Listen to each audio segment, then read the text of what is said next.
Hello friends, છેલ્લે લેક્ચરમાં આપણે રાસાયણિક ભૌતિક ગુણધર્મો વગેરે જોયું. કોયડાથી બાકી રાખી દીધું હતું, તો અહીંયાથી જોઈએ.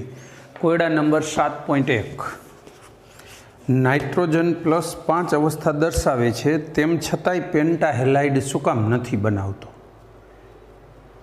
+5 ઓક્સિડેશન અવસ્થા ધરાવે છે, પણ 5 કક્ષકો નથી. નાઇટ્રોજન પાસે 1 S અને 3 P એટલે કુલ 4 કક્ષકો જ છે બંધ બનાવવા માટે પ્રાપ્ય. એટલે એ સહસંયોજક બંધો વધીને 4 જ બનાવી શકે, 5મો ન બને. એટલા માટે પેન્ટાહેલાઇડ બનાવતો નથી. પછી pH3નું ઉત્કલન બિંદુ NH3ના ઉત્કલન બિંદુ કરતાં નીચું હોય. શા માટે? નહીં તો સૌથી ઉપર જાય એમ ઘટે, તો NH3નું સૌથી ઓછું હોવું જોઈએ, પણ એવું નથી. શું કામ?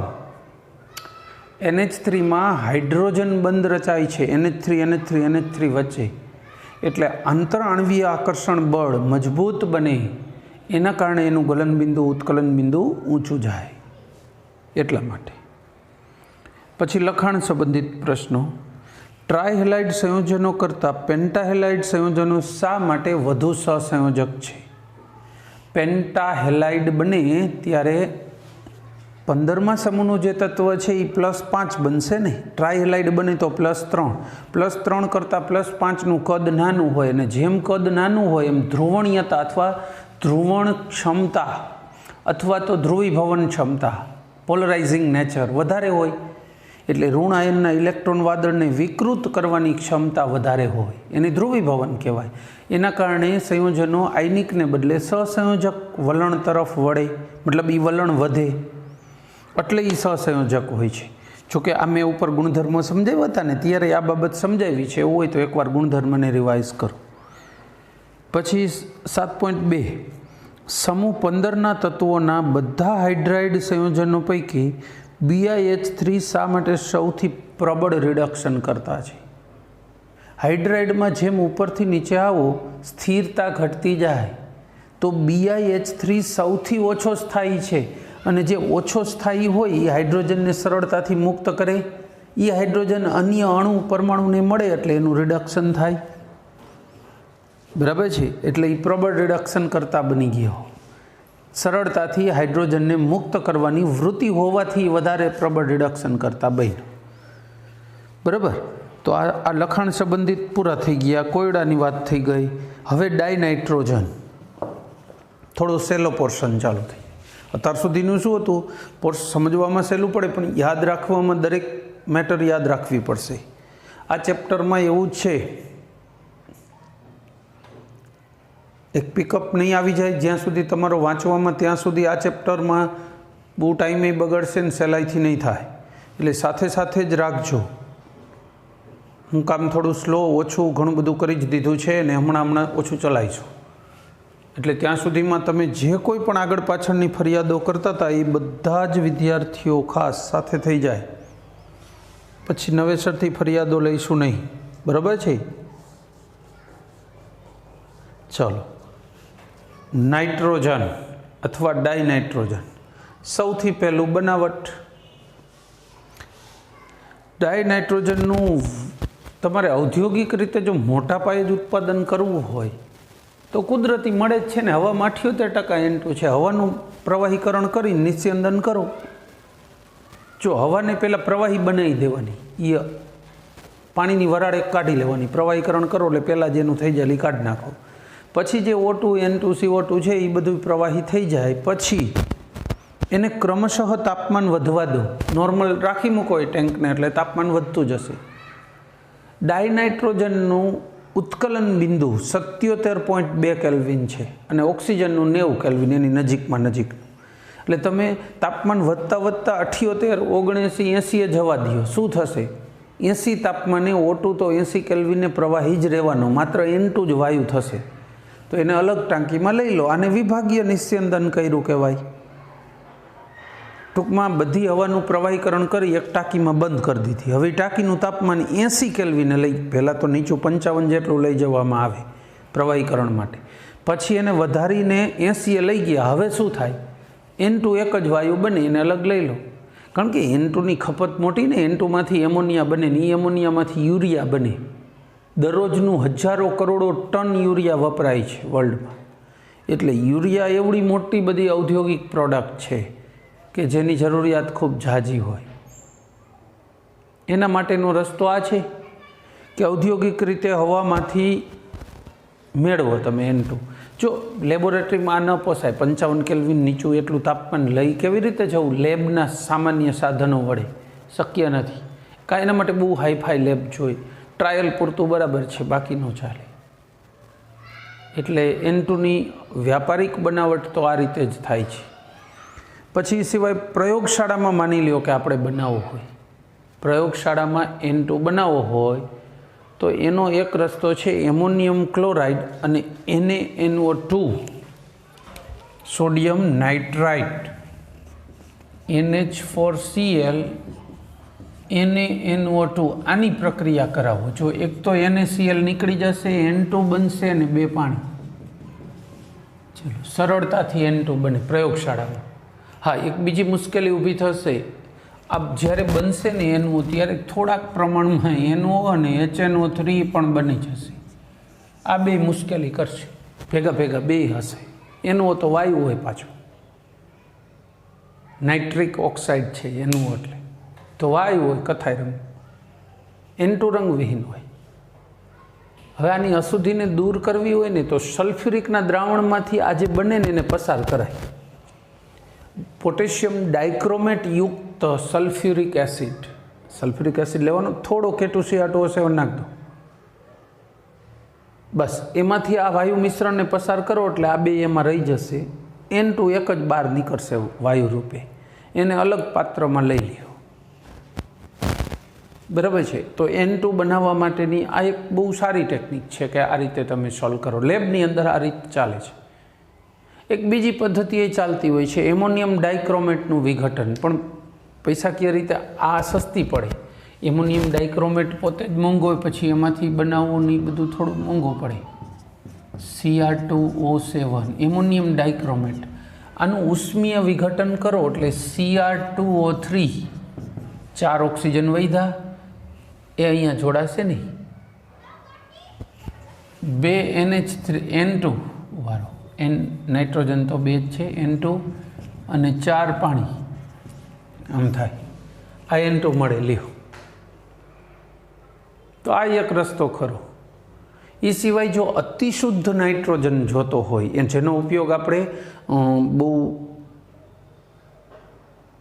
ક્વોલિટીવાળી વસ્તુ જેમ કે દવાઓ વગેરે બનાવવી હોય, ફાર્માસ્યુટિકલ પ્રોડક્ટ માટે જરૂર હોય, અને વધુ શુદ્ધ N2ની જરૂર હોય તો એજાઇડ લેવાય. કોઈ પણ એજાઇડ, BaN3 ટ્વાઇસ, બેરિયમ એજાઇડ છે. આનું ઉષ્મીય વિઘટન કરો, બેરિયમ છૂટો પડે અને N2, સોડિયમ એજાઇડ NaN3. આ એજાઇડ હોય ને એમાં N3 ઉપર -1 વીજભાર હોય. 3 નાઇટ્રોજન વચ્ચે -1. નાઇટ્રોજનની ઓક્સિડેશન અવસ્થામાં કેટલી થાય? -1/3 થાય એજાઇડમાં. એને એજાઇડ કહેવાય. NaN3 આનું વિઘટન કરો તો Na અને N2 થઈ ગયો. સોડિયમ એજાઇડ, બેરિયમ એજાઇડ, આવા કોઈ એજાઇડ લઈને ગરમ કરતા જાવ ને તો એમાંથી અતિશુદ્ધ નાઇટ્રોજન મળે. એટલે તમારે વધુ શુદ્ધ નાઇટ્રોજનને બનાવવો પડે એમ હોય તો પછી આ પદ્ધતિ સારી છે, એજાઇડ. અને નહીંતર એમ તો રનિંગ બધા કામ માટે તો ઉપરની પદ્ધતિથી બનાવેલો વાંધો નથી. એમોનિયાની એમાંથી યુરિયા જ બનાવવાનું હોય તો હવાનું વિભાગીય નિસ્યંદન સૌથી બેસ્ટ. તો પછી એને જ ફોલો કરવામાં આવે છે. બરાબર છે. આમાંની ટેકનિક્સ વાપરીને આપણે બનાવી શકીએ છીએ. ત્યાર પછી વાત કરીએ, હવે બનાવટની વાત અહીંયા થઈ ગઈ. હવે એના ગુણધર્મો, બનાવટ ગુણધર્મોનો ઉપયોગ 3 વસ્તુ જોવાની છે. ગુણધર્મો મોટા ભાગના તો આપણા જાણીતા હોય એવા N2ના જોઈએ. તો આ બનાવટ થઈ. હવે ગુણધર્મોની વાત કરીએ.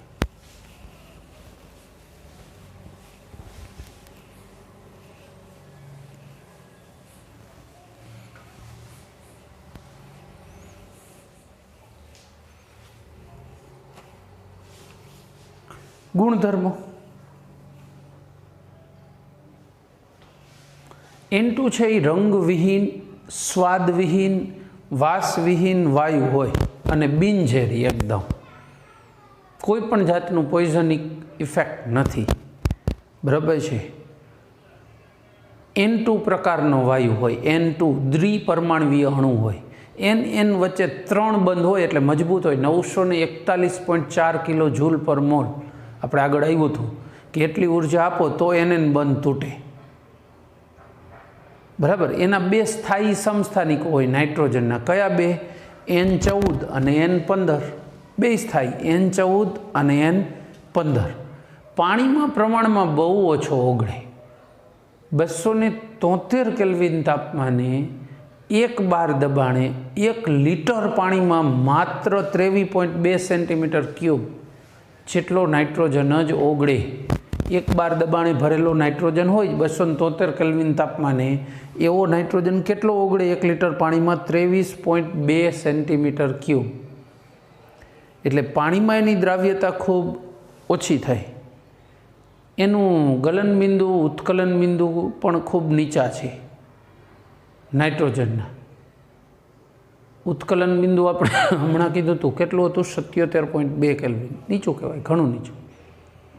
પાણીનું ઉત્કલન બિંદુ 100 સેલ્સિયસ એટલે 373 કેલ્વિન થયું ને આ 77 કેલ્વિન. એની સામે કેટલું નીચું જુઓ, વિચારી જુઓ, બરાબર છે. પછી નાઇટ્રોજનમાં આપણે કીધું NN બંધની ઉર્જા ખૂબ ઝાઝી લાગે તો એ બંધ તૂટે. મતલબ કે એ બંધ બહુ મજબૂત છે, એના કારણે એ નિષ્ક્રિય હોય. NN બંધ તૂટતો હોય તો એ તૂટીને કોકની હારે જોડાઈ શકે ને એવી પ્રક્રિયાઓ આપે, પણ એ બંધ સહેલાઈથી નથી તૂટતો એટલે ઓલમોસ્ટ નિષ્ક્રિય હોય. પણ તાપમાન વધારો તો પછી પ્રતિક્રિયાત્મકતા વધે. તાપમાનની સાથે એટલે નાઇટ્રોજનની જે પ્રક્રિયાઓ હોય ને એમાં મોટાભાગની તાપમાનવાળી આવે, બરાબર છે. બીજી એક વાત કરી દઈએ, તાપમાન આપીને જો તમે એને ધાતુ સાથે પ્રક્રિયા કરાવો, જેમ કે ધાતુ લિથિયમ વત્તા N2, તાપમાન આપો, એના વગર તો શક્ય જ નથી. Li3n લિથિયમ નાઇટ્રાઇડ કહેવાય.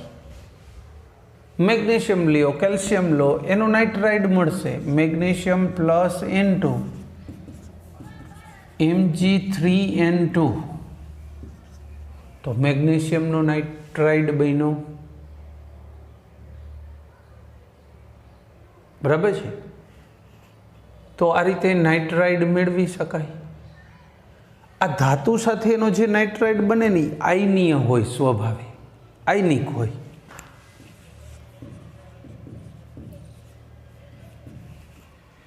અધાતુ જેમ કે બોરોન અધાતુ છે, N2 ગરમ કરો એટલે Bn બને, બોરોન નાઇટ્રાઇડ, બરાબર છે. આ કેવો હોય?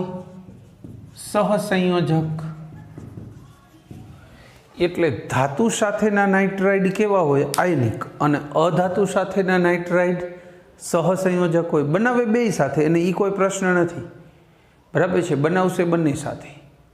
પછી બીજી કેટલીક વાતો કરીએ. નાઇટ્રોજન આમ તો નિષ્ક્રિય છે, પણ બહુ ઊંચું તાપમાન જો હોય તો ઓક્સિજન સાથે જોડાઈ શકે નિષ્ક્રિય હોવા છતાંય. એટલે N2 પ્લસ O2 થાય. કુદરતી રીતે બહુ ઊંચું તાપમાન હોય આ તો જોડાય છે. હવામાં N2 ને O2 હોય ને, જંગલમાં આગ લાગે, વિમાનમાં ને એના દહન થતું હોય, ત્યાં બધે ઊંચા તાપમાને જનરલી પૂરેપૂરી પ્રક્રિયા કરવી હોય તો 2000 કેલ્વિન. બાકી 1000 કેલ્વિને આ પ્રક્રિયા સ્ટાર્ટ થઈ જાય, NO બને. પ્રક્રિયા દ્વિમાર્ગી છે પણ થાય ખરી. એટલે તાપમાન વધે તો NO બને, નાઇટ્રિક ઓક્સાઇડ. N2 હવામાં કોઈ નુકસાન કરતા નથી, પણ NO બનશે તો આ પ્રદૂષક છે, ધ્યાનમાં રહીએ, બરાબર છે. રિસ્ક રહેશે. ત્યાર પછી N2ના ગુણધર્મોમાં યસ હાઇડ્રોજન સાથે જોડાવાની વૃત્તિ ધરાવે. N2 plus 3H2 hydrogen 773 kelvin તાપમાન, 773 કેલ્વિન તાપમાન, 200 વાતાવરણ લગભગ એની આજુબાજુમાં જોઈ, 200 વાતાવરણ દબાણ, લોખંડનો ભૂકો ઉદ્દીપક, K2O અને Al2O3નું મિશ્રણ પ્રવર્ધક. આપણે આગળ ભણી ગયા પ્રવર્ધક એટલે શું? ઉદ્દીપકનોય ઉદ્દીપકને ઝડપી બનાવનાર આ વાપરીશું તો મેક્સિમમ નિપજ મળશે. બરાબર. આ કન્ડિશનને ફોલો કરો તો મહત્તમમાં મહત્તમ નિપજ મળે, નહીંતર નિપજ ઘટી જશે.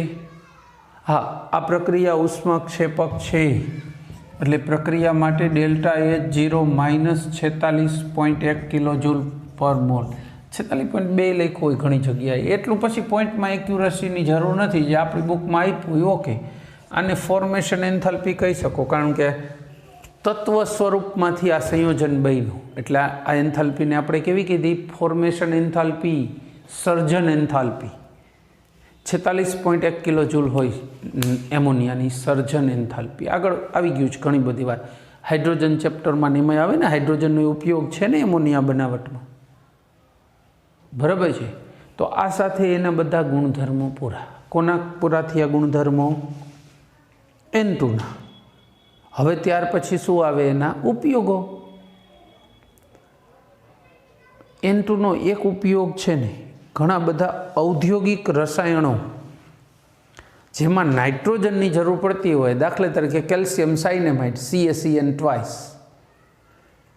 એઝાઇડ, આવા નાઇટ્રોજનયુક્ત સંયોજનો જે પણ બનાવવા હોય ત્યારે આની ખાસ જરૂર પડે. એઝાઇડ સંયોજનો, નાઇટ્રાઇડ સંયોજનો Mg3N2, એવા નાઇટ્રાઇડ, એઝાઇડ, પછી સાયનેમાઇડ, એમાઇડ, આ બધામાં જરૂર પડે નાઇટ્રોજનની. ચલો, ત્યાર પછી બીજો એનો સારો ઉપયોગ, એ નિષ્ક્રિય વાતાવરણ સર્જે. કારણ કે નાઇટ્રોજન પોતે નિષ્ક્રિય છે, આપણે કીધું ને એન વચ્ચે જે બંધ છે એ ખૂબ મજબૂત છે, એટલે નિષ્ક્રિય છે. એટલે આપણે વિદ્યુતનો બલ્બ જુઓ ને તો એની અંદર હવા કાઢી લીધી હોય અને નાઇટ્રોજન ભરેલો હોય. બાલાજીની વેફર પેકિંગ લો તો હવા કાઢીને N2 ભરેલો છે, એટલે નિષ્ક્રિય વાતાવરણ સર્જે. એટલે જે વેફર છે એ 3 મહિના સુધી ખોરી ન થઈ જાય, રેન્સિડિટી ના આવે. અહીંયા જો હવા ભરેલી હોત તો ઓક્સિજન હોત હવામાં, ઓક્સિજનની હાજરીમાં ઓક્સિડેશનથી ખરાબ થાત. તો એને બગડતું અટકાવવા માટે નાઇટ્રોજન બેસ્ટ. નાઇટ્રોજન જ્યાં પણ આવું નિષ્ક્રિય વાતાવરણ, ઘણીવાર શું વેલ્ડિંગ કરે ને, વેલ્ડિંગ કરે ત્યાં ટેમ્પરેચર ઊંચું જાય, હવામાં ઓક્સિજન ઊંચા તાપમાને ધાતુના સંપર્કમાં આવે એટલે ઓક્સાઇડ બનવાનું, કાટ લાગવાનું, રસ્ટિંગ ક્રિયા ઝડપી થાય. અહીંયા એવું ન થવા દેવું હોય તો નાઇટ્રોજનની ગનથી નાઇટ્રોજનનો મારો ચાલુ રાખે, આર્ગોનની ગનથી આર્ગોનનોય મારો ચાલુ રાખે, આર્ગન વેલ્ડિંગ એવું આવે છે. તો નાઇટ્રોજન આવી બધી કન્ડિશન જ્યાં જ્યાં તમારે નિષ્ક્રિય વાતાવરણની જરૂર હોય ત્યાં સારું. નાઇટ્રોજન ન ચાલે તો જ નિષ્ક્રિય વાયુ વાપરવાનો હોય, કારણ કે એ તો મોંઘા પડે. નાઇટ્રોજન મફતના ભાવે મળે, નિષ્ક્રિય વાયુની સાપેક્ષે નાઇટ્રોજનનો ભાવ મફત જ ગણાય. બરાબર છે. ચાલો, પછી બીજું પ્રિઝર્વેટિવ. પ્રિઝર્વેટિવ તરીકે નાઇટ્રોજન ચાલે. શું કામ પ્રિઝર્વેટિવ તરીકે ચાલે? કીધું નહીં? બાલાજીની વેફર છે તો એને પ્રિઝર્વ કરે જ છે ને નાઇટ્રોજન, કે નથી લાગતું? બરાબર છે. તો એને પ્રિઝર્વેટિવ કહી શકો. 8-10 દિવસે તરેલી વેફર ખોરી થઈ જાય, નાઇટ્રોજનના કારણે પ્રિઝર્વ થાય અને 3 મહિના સુધી ચાલે. બરાબર છે. પછી ક્રાયોસર્જરી. ક્રાયોસર્જરી શું છે? એક જાતની નીચા તાપમાને થતી સર્જરી છે. ડ્રાફ્ટિંગ સ્કિનનું કરવું હોય, અહીંથી સ્કિન, આ પ્લાસ્ટિક સર્જરી કહ્યું તો સ્કિનને ઠંડી પાડવી પડે, પણ અહીંયા પાણીવાળો બરફ ઘસીને ઠંડી ના પડાય તો ડ્રાફ્ટિંગ સારું ન થાય, ચામડી ફાટી જાય ડ્રાફ્ટિંગમાં. તો એવા સમયે કામ સોલિડ CO2 વપરાય, અને એના કરતાં સારું ઓપ્શન નાઇટ્રોજન છે એ ક્રાયોસર્જરીમાં. કારણ કે નાઇટ્રોજનથી શું થાય? પ્રશીતક તરીકે સારો ચાલે છે. આપણે જે પ્રશીતક વાયુઓ વાપરતા હોય, ક્રાયોજેનિક ગેસ, એસીને ફ્રીજમાં વાપરી અને ક્રાયોજેનિક ગેસ કહેવાય, ઠંડક ઉત્પન્ન કરવા માટે. તો એવા બધામાં નાઇટ્રોજન સારો વપરાય છે. બરાબર. આ બધા નાઇટ્રોજનના ઉપયોગો કહી દીધા તમને. ચાલો, એ સાથે નાઇટ્રોજનની તમામ વાતો પૂરી. હવે બીજો આવશે એમોનિયા આવશે, એના પછી HNO3 આવશે, પછી નાઇટ્રોજનના ઓક્સાઇડ એટલે નાઇટ્રોજનની ચર્ચા પૂરી, પછી ફોસ્ફરસ બીજું તત્વ 15મા સમૂહ, અને ફોસ્ફરસ પૂરું એટલે 15મો સમૂહ પૂરો. આપણે જો 14મા સમૂહમાં કાર્બન, સિલિકોન એની ચર્ચાઓ કરી, પછી બધાય તત્વોની નહીં, બધા એટલા કામના પણ ના હોય, એટલે આપણે અત્યારે નાઇટ્રોજનની ચર્ચામાં છીએ. આટલી લીધી. આગળ વાત કરીએ. કોયડો 7.3 સોડિયમ એજાઇડની ઉષ્મીય વિઘટન પ્રક્રિયા લખો. હવે એને પૂછ્યું પણ આપણે ઓલરેડી લખી જ નાખી હતી, યાદ છે ખરું? હમણાં તો લખી હતી. NaN3 ગરમ કરો એટલે સોડિયમ છૂટું પડે ને N2 બને, હમણાં જ લખી હતી અને આમાં આપેલી છે. પછી 7.3 ઓરડાના તાપમાને N2 શા માટે ઓછો પ્રતિક્રિયાત્મક છે? સક્રિયતા શું કામ ઓછી છે N2ની ઓરડાના તાપમાને?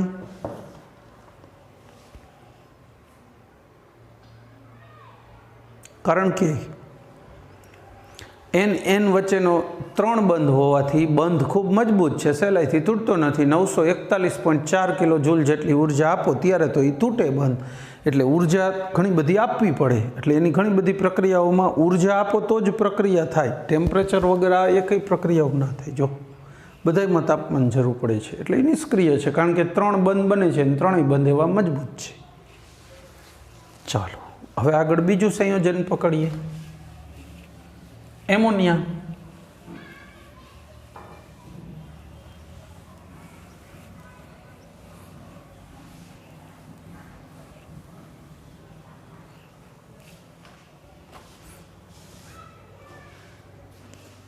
એમોનિયા સૌથી પહેલું બનાવટ. એમોનિયાને બનાવવો હોય તો કઈ રીતે બને? યુરિયામાંથી.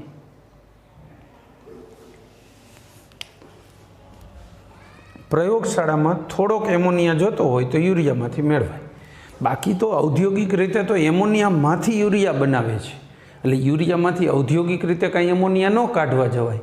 આ તો પ્રયોગશાળામાં થોડો જોતો હોય તો તમે NH2CONH2 આનું જળ વિભાજન કરી નાખો, આની સાથે પાણીની પ્રક્રિયા NH4 ટ્વાઇસ C ટ્રિપલ થશે ને, CO3 એટલે આ 2 લઈ લો. NH4 twice CO3 ammonium carbonate, અને તરત એનું પછી વિઘટન ચાલુ થઈ જાય એમોનિયામાં. 2 એમોનિયા બરાબર 6 હાઇડ્રોજન 4 દુ 8 એટલે 2 વધ્યા એટલે એક H2O અને CO2. આ એમોનિયા મળી ગયો. એટલે આનું જળ વિભાજન કરો ને પાણીમાં ઓગાળીને ફૂલ ગરમ, એટલે એમોનિયા નીકળે, એમોનિયાની વાસ આવે. તો પ્રયોગશાળામાં આ પદ્ધતિ છે. હજી બીજી એક પદ્ધતિઓ છે પ્રયોગશાળા માટે. દાખલા તરીકે એમોનિયાના કોઈ સોલ્ટ હોય, ક્ષાર, એમોનિયમ યુક્ત ક્ષારો, જેમ કે NH4Cl, આ એમોનિયાનો ક્ષાર કહેવાય. આની NaOH કે COH ટ્વાઇસ કે એવા કોઈ હાઇડ્રોક્સાઇડ સાથે પ્રક્રિયા કરાવવાની તો CaCl2 એમોનિયા અને પાણી બને. જો NaOH લીધો હોય તો પણ નો પ્રોબ્લેમ, NH4Cl વત્તા NaOH. આપણે તો હાઇડ્રોક્સાઇડથી કામ હતું, NH3 NaCl અને પાણી બની ગયું. એવું નહીં કે NaOH ન ચાલે. એમોનિયાનો બીજો સોલ્ટ આના બદલે હોત કદાચ NH4 ટ્વાઇસ SO4 વત્તા NaOH તોય ચાલે, Na2SO4 એમોનિયા અને પાણી. તો ટૂંકમાં આવા ધાતુના હાઇડ્રોક્સાઇડ લઈશું, એની સાથે એમોનિયાના કોઈ પણ સોલ્ટને ગરમ કરો તો એમાંથી એમોનિયા બની શકે. આ બધું શું છે, નાના પાયા ઉપર તમારે લેબોરેટરી સ્કેલ ઉપર કે એમ જોતો હોય તો બંને અને પોસાય. માની લો કે તમારે ઔદ્યોગિક રીતે હજારો ટન એમોનિયા જોઈએ છે તો માત્ર એક જ પદ્ધતિ છે, હેબર વિધિ. હમણાં જ સમીકરણ લખ્યું હતું, ફરીથી લખીએ પ્રક્રિયાનું સમીકરણ બધું જ. હેબર વિધિ શું હતું? N2+3. આપણે અત્યાર સુધીમાં 11માંથી અત્યાર સુધીમાં 20 વખત આ સમીકરણ લખ્યું હશે સંતુલનમાં, જ્યાં ત્યાં ઘણી જગ્યાએ. એટલે આ તો બધાને મને એવું લાગે છે કે અમસ્તું બાય હાર્ટ મોઢે હશે જ.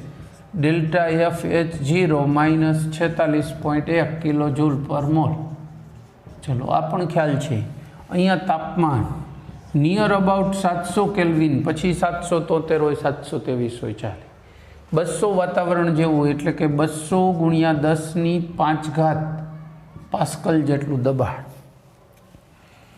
એફી લોખંડનો ભૂકો અથવા FeO ઉદ્દીપક, K2O અને Al2O3નું મિશ્રણ પ્રવર્ધક. બસ આ એના માટેની આદર્શ કન્ડિશન છે. જો તમારે મેક્સિમમ એમોનિયા મેળવવો હોય તો આ કન્ડિશનને ફોલો કરો. એને ઓપ્ટિમમ કન્ડિશન કહેવાય. ઓપ્ટિમમ કન્ડિશન, બરાબર છે. જો આ કન્ડિશનને ફોલો કરશો તો મેક્સિમમ નિપજ મળશે. લસ એટેલિયરના નિયમ મુજબ આ બે વાયુ છે. જો આ બધા વાયુઓ જ છે. અહીંયા વાયુના 4 મોલ છે, અહીંયા વાયુના કેટલા મોલ છે? 2 મોલ. તો લસ એટેલિયરના નિયમ મુજબ દબાણ વધારો, પુરોગામી વેગ વધે, પ્રક્રિયા ઝડપી બની. આ પ્રક્રિયા છે તો પ્રતિગામી બંને તરફ થઈ શકે છે. પૂર્વવર્તી પ્રક્રિયા છે, પણ ખેર આમાં દબાણ વધારીશું તો સંતુલન કઈ તરફ ખસશે? લસ એટેલિયરના નિયમ મુજબ જમણી તરફ. એટલે ફાયદામાં રહીશું, બરાબર. દબાણ વધારવાથી વધુને વધુ નિપજ મળશે. કરેક્ટ. ચલો આગળ વધીશું. આનું ડાયાગ્રામ દોરીએ. સ્કેમેટિક ડાયાગ્રામ એટલે જસ્ટ ઉપર ચલો ડાયાગ્રામ છે, પણ એની ચર્ચા કરી દઈએ કે પ્રક્રિયા કઈ રીતે થાય છે એની.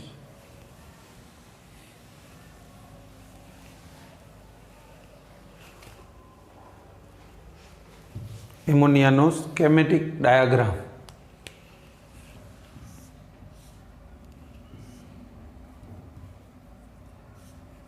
અહીંથી H2 દાખલ કરો, બીજી નળીમાંથી N2 દાખલ કરો. ચલો 2 દાખલ કર્યા વાયુઓ.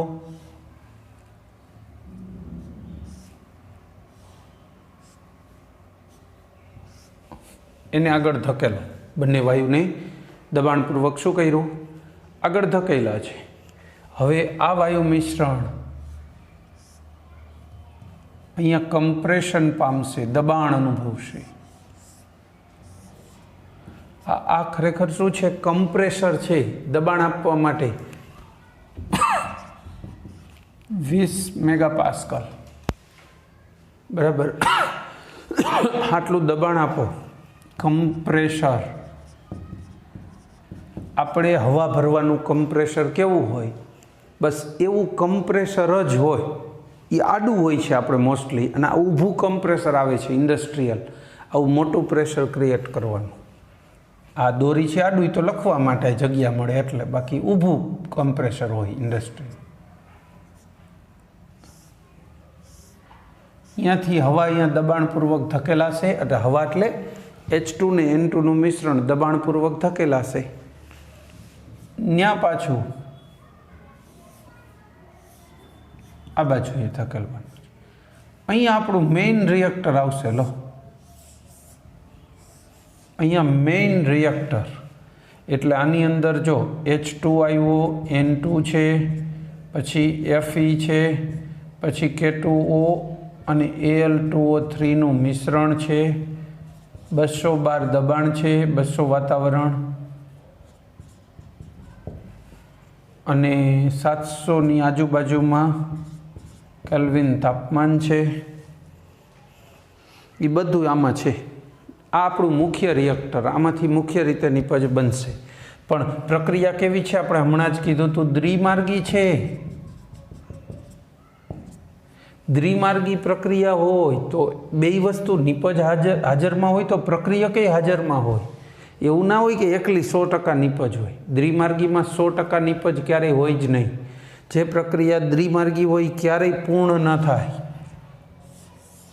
હવે અહીંયા આ જે મિશ્રણ મળ્યું, ભલે ત્રણેયનું મિશ્રણ હોય, અહીં લઈ લો, બરાબર. મિશ્રણને આ બાજુ ધકેલી હતો, અહીંયા જ આવશે દબાણથી. આ એક મોટું બંધ પાત્ર હોય જેમાં પાણી ભરેલું છે. આ પાત્રમાં ભરેલું શું છે? પાણી,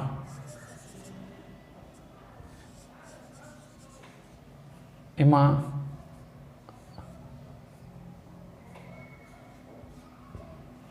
નળી મૂકી દો, બરાબર છે, નળી મૂકી દો. હવે શું થવાનું છે? એમોનિયા પાણીમાં સુદ્રાવ્ય છે. HCl gas, ammonia gas, SO2 gas પાણીમાં સુદ્રાવ્ય ગણાય. પછી CO2 આવે એના પછીના રેન્કમાં, પણ આ ત્રણ વધુ સુદ્રાવ્ય હોય, SO2, NH3 અને HCl, આ ત્રણ યાદ રાખજો. તો આ પાણીમાં એમોનિયા તો આરામથી ઓગળશે. બાકીનું જે મિશ્રણ છે N2 અને H2 એ ઉપર નીકળશે, ધકેલાઈ જશે પાણીમાંથી બહાર. એ મિશ્રણને અહીંયા પાછું કમ્પ્રેસ કરો પંપ વડે. આના જેવડીને જેવડી કેપેસિટીનો પંપ જોશે હો તો જ ધકેલી શકે નહીં. આ પંપથી મિશ્રણને ધકેલીને અહીંયા મોકલવાનું છે. લો, એટલે અહીંયા અહીંથી નહીં આવે, આનું દબાણ છે ને આનું છે, બેયનું સરખું દબાણ હોય એટલે આ બાજુ એ પદાર્થ ધકેલાય. આવી સરળતમ રચના છે. આપણું મુખ્ય રિએક્ટર, અહીંયા હવા મિશ્રણ લીધું, દબાવ્યું ને મુખ્યમાં મોકલો, એમાંથી પાણીમાંથી પસાર કર્યું એટલે એમોનિયા પાણીમાં ઓગળીને રહી ગયો ને બાકીનું નીકળી ગયું. બરાબર છે. તો આ થયું એમોનિયાનું ઉત્પાદન, ઔદ્યોગિક ઉત્પાદન. ઔદ્યોગિક રીતે આ જ પદ્ધતિ ધ બેસ્ટ છે અને બધે ચાલે છે. બરાબર છે. તો બસ આ સાથે આપણો આજનો લેક્ચર પૂરો કરીશું. Thank you. જય હિન્દ.